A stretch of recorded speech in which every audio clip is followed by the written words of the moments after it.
ನಾನು ನಾಗವಣಿ ರಾಜ್ಯ ಬರ್ಲಿ ಯಾಕೆ ನಾವು ಬಾರೋ ನಿನ್ನ ಎಷ್ಟು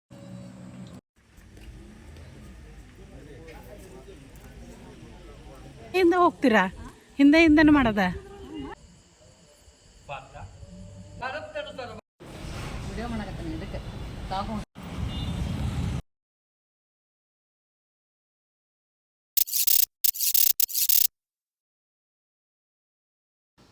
ವಿಡಿಯೋ ನೋಡ್ತಿರುವ ಎಲ್ಲ ನನ್ನ ವ್ಯೂವರ್ಸ್ಗೂ ನಮಸ್ಕಾರಗಳು. ನಾನು ನಾಗವೇಣಿ ರಾಜ್. ನಿಮ್ಮೆಲ್ಲರ ದಿನ ನಗುವಿಂದ ಸ್ಟಾರ್ಟ್ ಆಗಿ ನಗುವಿಂದ ಎಂಡ್ ಆಗಲಿ.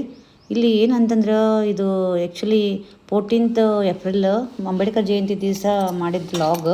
ಆ್ಯಕ್ಚುಲಿ ನಾವು ಅವತ್ತು ಬೆಳಿಗ್ಗೆ ರಜಾ ಐತಿ ಅಂತ ಎದ್ದು ನಮ್ಮ ಬೈಲಹೊಂಗಲ ಕಡೆ ಮರ್ಕೊಂಬಿ ಅಂತ ಒಂದು ದೇವಸ್ಥಾನ ಐತಿ, ಅಲ್ಲಿ ಹೋಗೋಣ ಅಂತಂದೇಳಿ ಬೇಗ ಎದ್ದು ರೆಡಿಯಾಗಿದ್ವಿ. ಆಮೇಲೆ ಅಂಬೇಡ್ಕರ್ ಜಯಂತಿಗೆಲ್ಲ ಹೋಗಬೇಕಲ್ಲ ಅಂತಂದೇಳಿ ನೆನಪಾಗಿಬಿಟ್ಟು ಮರೆತು ಸರಿ ಅಂತಂದು ಹೇಳಿ ಏನು ಮಾಡೋದು ಕೆಲಸನ ಹೇಗಿದ್ದರೂ ಸಿಕ್ಕಾಪಟ್ಟೆ ಸೆಕೆ, ಮಳೆ ಬರೋಂಗಿಲ್ಲ ಏನಿಲ್ಲ.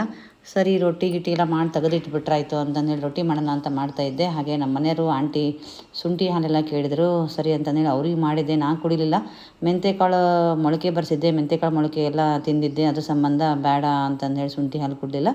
ಸರಿ ಇಲ್ಲಿ ಈ ಕಡೆ ಹಿಟ್ಟು ಹಾಕ್ಕೊಂಬಿಟ್ಟು ನೀರು ಹಾಕ್ಕೊಂಡು ಇದನ್ನು ನಾದ್ಕೊಂಡ್ರಾಯ್ತು ಬೇಗ ಇನ್ನು ಬೆಳಗ್ಗೆನೇ ಇನ್ನೂ ಕೂಲಾಗಿದ್ದಾಗನೇ ಮಾಡಿದ್ರೆ ತ್ರಾಸ ಆಗಂಗಿಲ್ಲ ಅಂತಂದು ಹೇಳಿ ಮಾಡ್ತಾಯಿದ್ದೆ ನಾನು.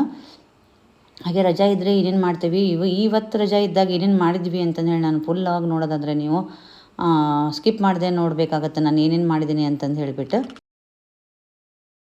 ನಾನು ಬೇಗ ಎದ್ರದಿಂದ ಎಲ್ಲ ಕೆಲಸನೂ ಆಯಿತು, ಇನ್ನೂ ಟೈಮ್ ಇತ್ತು. ಸರಿ ಅಂತಂದೇಳಿ ವಾಕಿಗೂ ಹೋಗಿ ಬಂದೆ. ಮತ್ತು ಇನ್ನೇನು ಅಂತ ಹೂವೆಲ್ಲ ಸಿಕ್ಕಾಬಿಟ್ಟೆ ಅರಳಿದ್ವು. ನನಗೊಂದು ಸ್ವಲ್ಪ ಹೂವೆಲ್ಲ ಹರಿಯೋದು ಕೀಳೋದು ಅದೆಲ್ಲ ಅಂತಂದರೆ ತುಂಬ ಇಷ್ಟ. ಈ ಥರ ಎಲ್ಲ ಕಟ್ಟಿಬಿಟ್ಟು ಮುಡ್ಕೊಳ್ಳೋದು ಮೂಡಿಸೋದು ದೇವರಿಗೆ ಅಂತಂದ್ರೆ. ಬಟ್ ಟೈಮ್ ಇರೋಲ್ಲ, ದಿನ ಡ್ಯೂಟಿಗೆ ಹೋಗ್ತಿರ್ತಾವಲ್ಲ, ನಮ್ಮ ಮನೆಯವರೇ ಹರಿದು ಬಿಟ್ಟಿರ್ತಾರೆ. ಅದಕ್ಕೆ ಇವತ್ತು ಟೈಮ್ ಇತ್ತು ಮತ್ತು ಬೇಗ ಬೇರೆ ಇದ್ದಿದ್ದೆನಲ್ಲ ಅಂತಂದು ಎಲ್ಲ ಹೂ ಹರ್ಕೊಂಬಂದು ಸಿಕ್ಕಾಬಿಟ್ಟೆ. ಎಷ್ಟೋ ಸಲ ಗಿಡದಲ್ಲೇ ಬಿಟ್ಬಿಟ್ಟಿರ್ತವೆ, ಭಾಳ ಆಗ್ತಾವೆ ಅಂತಂದು ಹೇಳಿಬಿಟ್ಟು.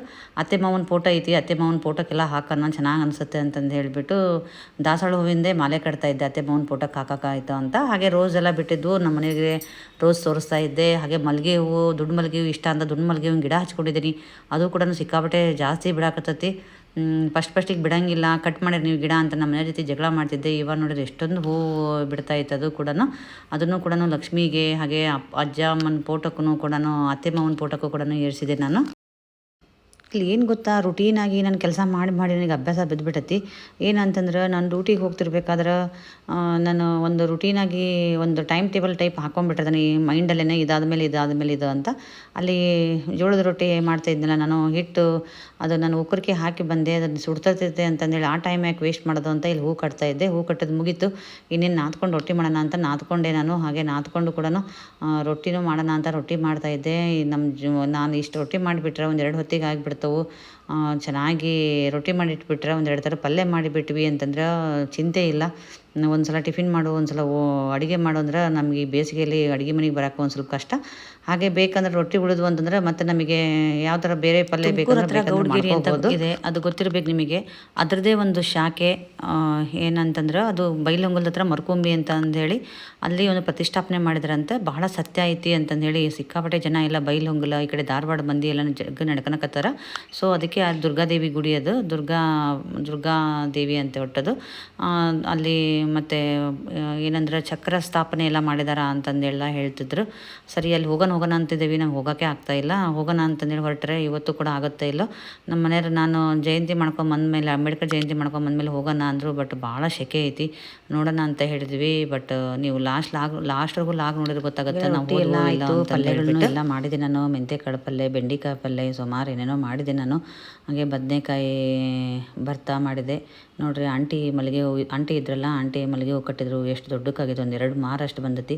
ನಾವು ಬೆಳೆಸಿದ್ದು, ನಾವು ಹಚ್ಚಿ ಅದೇ ಗಿಡ ಇಷ್ಟೊಂದು ಹೂ ಬಿಟ್ಟೈತಿ ಅಂದ್ರೆ ಎಷ್ಟು ಖುಷಿ ಕೊಡುತ್ತಲ್ಲ. ಮತ್ತು ಈ ಬೇಸಿಗೆಯಲ್ಲಿ ಅದು ಒಳ್ಳೆ ಘಮ ಐತಲ್ಲ, ಸಿಕ್ಕಾಪಟ್ಟೆ ಖುಷಿಗೆ ಆನಂದ ಕೊಡ್ತೈತೆ. ನೀವೆಲ್ಲ ಏನು ಹಚ್ಚಿದ್ದೀರಾ ಗಿಡದಲ್ಲಿ? ನಿಮ್ಮ ಹಿತ್ತಲನೂ ಇದೆಯಾ? ಪಾಟಲ್ಲಿ ಏನು ಹಚ್ಕೊಂಡಿದ್ದೀರಾ ಅಂತ ನಾನು ಕಮೆಂಟ್ ಮೂಲಕ ತಿಳಿಸಿ. ಹಾಗೆ ಊಟ ಮಾಡ್ತಿರ್ಬೇಕಾದ್ರೆ ಇಷ್ಟೆಲ್ಲ ಡಿಶ್ ಇತ್ತು ನೋಡಿರಿ. ರಜಾ ಇದೆ ಅಂತಂದು ಹೇಳಿ ಕೆನೆ ತೆಗೆದಿಟ್ಟದ್ದನ್ನೆಲ್ಲ ಕೂಡಿಸ್ಬಿಟ್ಟು ಬೆಣ್ಣೆ ಮಾಡಿದೆ. ಹಾಗಾಗಿ ಬೆಣ್ಣೆ, ಶೇಂಗಾ ಚಟ್ನಿ, ಬೆಂಡೆಕಾಯಿ ಪಲ್ಯ, ಬದನೇಕಾಯಿ ಭತ್ತ ಹಾಗೆ ಮೆಂತ್ಯ ಮೊಳಕೆ ಕಾಳು ಪಲ್ಯ ನನ್ನ ವೀಡಿಯೋದಲ್ಲಿದೆ, ಹೋಗಿ ನೋಡ್ಕೊಳ್ರಿ. ತುಂಬ ಹೆಲ್ತಿಗಂತೂ ಒಳ್ಳೆಯದು. ಹಾಗೆ ಮಲ್ಲಿಗೆ ಹೂವು ಜಾಸ್ತಿ ಇರೋದ್ರಿಂದ ನಮ್ಮನೆಲ್ಲ ಸ್ನಾನ ಮಾಡ್ಕೊಂಬಂದು ಪೂಜೆ ಮಾಡಿದರು. ಅಪ್ಪ ಅಮ್ಮಗೆ ಹಾಕಿದರು. ಹಾಗೆ ಲಕ್ಷ್ಮಿಗೂ ಹಾಕಿಬಿಟ್ಟು ಪೂಜೆ ಎಲ್ಲ ಆಯಿತು. ಇನ್ನೇನು ಉಳಿದು ಬೆಳೆದಿರೋ ಕೆಲಸ ಹುಡ್ಕೊಂಡು ಮಾಡೋದು ಗೊತ್ತು ನಿಮಗೆ. ರಜಾ ಇದ್ರೆಲ್ಲ ನಾವು ವರ್ಕಿಂಗ್ ವುಮೆನ್ಸ್ ಎಲ್ಲ ಏನು ಮಾಡ್ತೇವೆ ಅಂತಂದು ಹೇಳಿಬಿಟ್ಟು. ಬಿಸಿಲಿದೆ, ಸಿಕ್ಕಾಬಿಟ್ಟೆ ರಶ್ ಇದೆ ಅಂತಂದು ಹೇಳಿ ಮರ್ಕುಂಬಿಗಂತರೂ ಹೋಗಲಿಲ್ಲ. ಸರಿ ಗರ್ಗಕ್ಕಾದರೂ ಹೋಗೋಣ ಮಠಕ್ಕೆ ಅಂತಂದು ಹೇಳಿ ನಾವು ರೆಡಿಯಾಗಿ ಮಠಕ್ಕೆ ಹೊಂಟ್ವಿ. ನನಗೆ ಸೀರೆ ಉಡೋದು ಅಂದರೆ ತುಂಬ ಇಷ್ಟ. ಬೇರೆ ಮಲ್ಲಿಗೆ ಹೂವು ಬೇರೆ ಇದೆ, ಸೀರೆಗೆ ಮಲ್ಲಿಗೆ ಹೂವು ಚೆನ್ನಾಗಿ ಕಾಣಿಸುತ್ತೆ ಅಂತ ಮಲ್ಲಿಗೆ ಹೂವು ಹಾಕ್ಕೊಂಡು ಸೀರೆ ಉಡ್ಕೊಂಡು ನಾವು ಗರ್ಗಕ್ಕೆ ಬಂದ್ವಿ ನೋಡ್ರಿ. ಗರ್ಗ ನಮ್ಮದು ಸ್ವಂತ ಪ್ರಾಪರ್ ಊರು. ಇಲ್ಲಿ ನಾವು ಹೊಲ ಮಾಡ್ತಾರಲ್ಲ, ನಮ್ಮದು ಹೊಲನ ಅವ್ರ ಮನೆಗೆ ಬಂದ್ವಿ. ಪಾಪ ಅವ್ರು ಬರ್ತಿದ್ದಂಗೆ ಹಳ್ಳಿ ಒಳಗೆ ಎಷ್ಟು ಆತಿಥ್ಯ, ಅದು ಅವ್ರ ಪ್ರೀತಿ ನೋಡ್ರಿ, ಸತ್ಕಾರ. ಬರ್ತಿದ್ದಂಗೆ ಚಾಪಿ ಹಾಸೋ ಪದ್ಧತಿ ಇನ್ನೂ ಹೋಗಿಲ್ಲ. ನನಗೆ ನೋಡಿಬಿಟ್ಟು ತುಂಬ ಖುಷಿ ಆಗುತ್ತೆ. ಹಾಗೆ ಅವರು ಅಡುಗೆ ಮನೆಗೆ ಹೋಗಿದ್ದೆ, ಅವರೆಲ್ಲ ಚುರುಮುರಿ ಎಲ್ಲ ಮಾಡ್ತಾಯಿದ್ರು. ಹಳ್ಳಿ ಮನೆ ಅಂದ್ರೆ ಎಷ್ಟು ಚಂದ ಅಲ್ಲ, ಒಲೆ ಗಿಲೆ ಈಗೆಲ್ಲ ಮರ್ತು ಹೋಗಿದ್ದೀವಿ ನಾವು.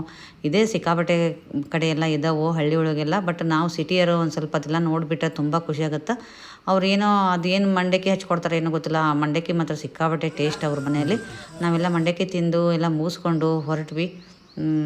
ಹಳ್ಳಿ ಮನೆ ಚೆನ್ನಾಗಿ ಕಂಬ ಇರೋ ಮನೆ ತುಂಬ ಚೆನ್ನಾಗಿತ್ತು ಅಂತಂದೇಳಿ ನಾನು ಅದನ್ನು ವಿಡಿಯೋ ಮಾಡಿದ್ದೆ. ಹಾಗೆ ಅದೆಲ್ಲ ಮುಗಿಸ್ಕೊಂಡು ಮಠಕ್ಕೆ ಹೋಗೋಣ ಅಂತಂದೇಳಿ ಮಠಕ್ಕೆ ಬಂದ್ವಿ. ಮಡಿವಾಳೇಶ್ವರ ಮಠ. ನಾನು ಬಂದು 18 ವರ್ಷ ಆಯಿತು ಮದುವೆ ಆಗಿ ಬಂದು. ಮೊದಲೆಲ್ಲ ಮಠ ಅಂತಂದರೆ ನಾವು ಎವ್ರಿ ಅಮಾವಾಸ್ಯೆಗೊಮ್ಮೆ ನಮ್ಮ ಮಾವರೆಲ್ಲ ಇರ್ತಿದ್ರಲ್ಲಿ, ಎವ್ರಿ ಅಮಾವಾಸ್ಯೆಗೊಮ್ಮೆ ಆಲ್ಮೋಸ್ಟ್ ಬರ್ತಿದ್ವಿ. ಮಠದೊಳಗೆ ಹೋಗೋದು ಅಂದರೆ ದೊಡ್ಡ ಚಿರಪರಿಚಿತ, ದೊಡ್ಡ ಖುಷಿ ಆಗ್ತಿತ್ತು. ಈಗ ಹೋಗೋಕ್ಕೆ ಮನಸ್ಸಾಗಲ್ಲ, ಮಾವರು ಇಲ್ಲ, ಹಳೆ ಮಠನೂ ಇಲ್ಲ ಅಂತ ಬೇಜಾರಾಯಿತು.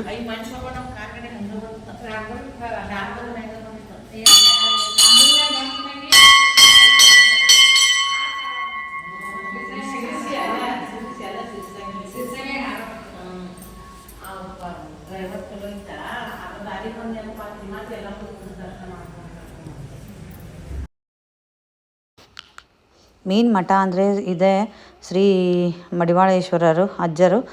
ಇಲ್ಲಿ ಮಡಿವಾಳೇಶ್ವರ ಮಠದಲ್ಲಿ ಅವ್ರ ಪವಾಡಗಳದ್ದು ಎಲ್ಲ ಚಿತ್ರಪಟಗಳನ್ನು ಹಾಕಿದ್ದಾರೆ. ಪ್ರತಿಯೊಂದು ಅವ್ರ ಪವಾಡಗಳು, ಅವರು ಜೀವಿತಾವಧಿಯಲ್ಲಿ ಏನೇನು ಮಾಡಿದರು, ಯಾವ್ಯಾವ ಥರ ಪವಾಡಗಳಾಗಿದ್ವು ಅಂತಂದು ಹೇಳಿ ಸುತ್ತ ಒಂದು ರೌಂಡ್ ಹಾಕಿಬಿಟ್ಟು ಹಾಗೆ ಸ್ವಲ್ಪ ವಿಡಿಯೋ ಮಾಡಿಕೊಂಡು ದೇವರಲ್ಲಿ ಕೃತಜ್ಞತಾ ಭಾವನೆಯನ್ನು ತೋರಿಸಿ ಅದೆಲ್ಲ ಮುಗಿಸ್ಕೊಂಡು ಮಠಕ್ಕೆ ಹೋಗೋಣ, ಸ್ವಲ್ಪ ಹೊಸ ಮಠ ಆದರೆ ಏನಾಯಿತು ಹೋಗೋಣ ಅಂತ ಹೊರಟಿದ್ವಿ. ಅಲ್ಲಿ ಹೋದಾಗ ಅಲ್ಲಿ ಏನಾಯಿತು ಅಂತಂದ್ರೆ ಈ ಊರಿನ ಹಿರಿಯರು ಅಥವಾ ಈ ಮಠದ ವ್ಯವಸ್ಥಾಪಕರು ಏನೋ ಪ್ರವಚನ ಹೇಳ್ತಿದ್ದಾರೆ ಅಂತ ನಾನು ಅಂದ್ಕೊಂಡೆ. ಬಟ್ ಲಾಸ್ಟಿಗೆ ಗೊತ್ತಾಯಿತು ನಾನು ನಿಂತ್ಕೊಂಡು ಕೇಳ್ತಿರ್ಬೇಕಾದ್ರೆ ಏನಂತಂದರೆ ಮಹಾಭಾರತವನ್ನು ಹೇಳಿಬಿಟ್ಟು ಅದನ್ನು ಅನುವಾದವನ್ನು ಮಾಡ್ತಾಯಿದ್ರು. ಜನ ಎಲ್ಲ ಪಾಪ ಎಷ್ಟು ಚೆನ್ನಾಗಿ ಕೂತ್ಕೊಂಡು ಕೇಳ್ತಾಯಿದ್ರು. ಎಷ್ಟು ಶಾಂತತೆ ಇತ್ತು ಅಂತಂದರೆ ಅಷ್ಟು ಪ್ರಶಾಂತತೆ ಇತ್ತು.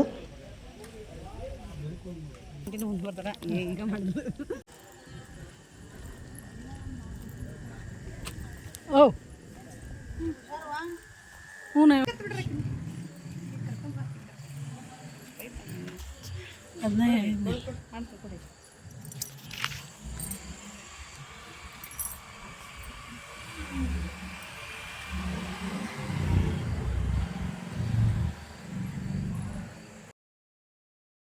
ನಿಮಗೆ ಗೊತ್ತಾ ಫ್ರೆಂಡ್ಸ್, ಇಲ್ಲಿ ಮತ್ತೆ ಒಂದು ಸ್ಟ್ಯಾಚ್ಯೂ ಮಾಡಿ ಮಡಿವಾಳೇಶ್ವರ ಅಜ್ಜರದು ಸ್ಟ್ಯಾಚ್ಯೂ ಮಾಡಿಬಿಟ್ಟು ಇಲ್ಲಿ ಇಟ್ಟಿದ್ದಾರೆ. ಆ ಸ್ಟ್ಯಾಚ್ಯೂ ಮೇನ್ ಕುಂದಿಸಿದಾರಲ್ಲ, ಅದು ಕೆಳಗಡೆ ಎಲ್ಲ ಪಲಂಗ ಇದೆಯಲ್ಲ, ಕಾಟ್, ಅದು ನಿಜವಾಗ್ಲೂ ಮಡಿವಾಳೇಶ್ವರರ ಅಜ್ಜರು ಯೂಸ್ ಮಾಡಿದ್ದಂಥದ್ದು. ನಿಮಗೆ ಗೊತ್ತಿದ್ದರೆ ಕಮೆಂಟ್ ಮೂಲಕ ತಿಳಿಸಿ. ನೋಡಿರಿ, ಹೊಸದೆಲ್ಲ ಮಠ ಕಟ್ಟಿಬಿಟ್ಟು ಹೀಗಾಗಿದೆ. ಹಾಗೆ ಇಲ್ಲಿ ಪ್ರವಚನ ಎಲ್ಲ ಕೇಳ್ತಾ ಇದ್ದಾರೆ. ಈ ಕಡೆ ಗದ್ದುಗೆ ಐತಿ, ಎಷ್ಟು ಪ್ರಶಾಂತವಾಗೈತಿ. ಊರ ಅಕ್ಕಪಕ್ಕ ಆದರೆ ಹಾಗೆ ಫ್ರೀ ಟೈಮಲ್ಲಿ ಅಮಾವಾಸ್ಯೆ ಟೈಮು ಈ ಥರ ಎಲ್ಲ ಹೋಗಿ ನಡ್ಕೊಳ್ರಿ, ತುಂಬ ಚೆನ್ನಾಗೈತಿ.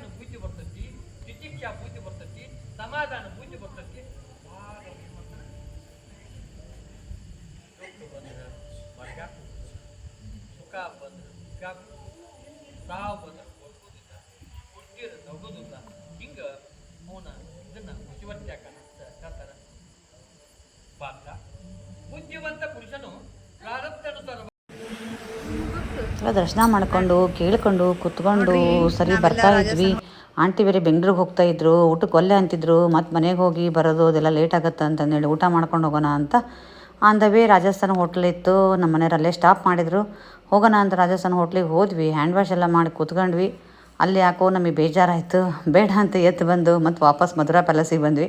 ಮಧುರಾ ಪ್ಯಾಲೇಸ್ ಎಲ್ಲ ಆದರೆ ಸ್ವಲ್ಪ ಊಟ ಮಾಡ್ಬೋದು. ರಾಜಸ್ಥಾನಿ ಅಂತಂದರೆ ಒಂದು ಸ್ವಲ್ಪ ಮಾಡೋಕ್ಕೆ ಕಷ್ಟ. ಅಲ್ಲಿ ನಮಗೆ ಬೇಕಾಗಿರೋ ಊಟ ಎಲ್ಲ ಇರಲ್ಲ, ಪುಲ್ಕ ಅದೆಲ್ಲ ಇರ್ತೈತಿ.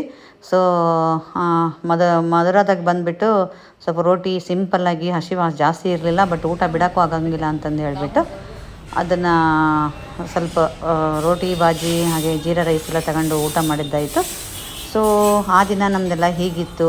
ನೀವೆಲ್ಲ ರಜಾ ಇದ್ದರೆ ಏನು ಮಾಡಿದ್ರಿ ಅಂತಂದೇಳಿ ನನಗೆ ಕಮೆಂಟ್ ಮೂಲಕ ತಿಳಿಸೋದನ್ನು ಮಾತ್ರ ಮರಿಬೇಡಿ. ಸ್ವಲ್ಪನಾದರೂ ಈ ವಿಡಿಯೋ ಇಷ್ಟ ಆಯ್ತಂದರೆ ಲೈಕ್ ಮಾಡಿ, ಕಮೆಂಟ್ ಮಾಡಿ, ಹಾಗೆ ಶೇರ್ ಮಾಡಿ. ಮತ್ತು ಇನ್ನೂ ನನ್ನ ಚಾನಲ್ ಸಬ್ಸ್ಕ್ರೈಬ್ ಆಗದೆ ನೀವು ನೋಡ್ತಾಯಿದ್ರಿ ಅಂತಂದರೆ ಪ್ಲೀಸ್ ಸಬ್ಸ್ಕ್ರೈಬ್ ಮಾಡ್ಕೊಂಡು ನೋಡ್ಕೊಳ್ರಿ. ನಿಮ್ದು ಆ ದಿನ ಹೇಗಿತ್ತು ಅಂತ ನನಗೆ ನನ್ನ ಜೊತೆ ಕಮೆಂಟ್ ಮಾಡಿಕೊಂಡು ಶೇರ್ ಮಾಡ್ಕೊಳ್ಳಿ ಪ್ಲೀಸ್. Ice cream